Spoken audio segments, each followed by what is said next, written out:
Hello and welcome to my Yu-Gi-Oh channel. Today we're reviewing two cards which are new within the new structure deck for fairy archetypes and the agents. The first is Chorus in the Sky.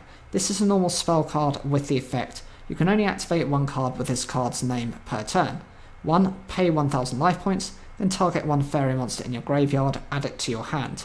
Then if the Sanctuary in the Sky is on the field or in a graveyard, you can add one of your banished The Sanctuary in the Sky or cards that list that card in their text to your hand. This card is quite useful because even though it does have a life point cost attached to it, you're able to recover one of your fairy type monsters straight to the hand, and it can be any level. It's got no restrictions other than being a fairy type monster. On the bonus side, if you do have the Sanctuary in the Sky on the field or actually in the graveyard, you can then choose to add a banished The Sanctuary in the Sky or cards that have any list of the Sanctuary in the Sky from that text to the hand. There are so many monsters that actually have that requirement on them, even some spell and trap cards, so you do have that flexibility to go beyond just the field spell. The second card is called the Lost Sanctuary.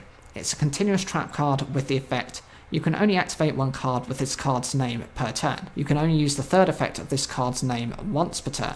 When this card resolves, you can set one The Sanctuary in the Sky or one spell or trap card that lists that card in its text directly from your deck to your field. 2. This card's name becomes The Sanctuary in the Sky whilst face up on the field or in the graveyard. And 3. You can banish one fairy type monster from your graveyard, then target one effect monster your opponent controls, negates its effects until the end of its turn. So the design of this card is actually very useful for what it needs to be. First effect: as soon as it resolves, you can just set a Sanctuary in the Sky. If you want the field spell, you can just get that straight away, or anything that just lists the name on its text.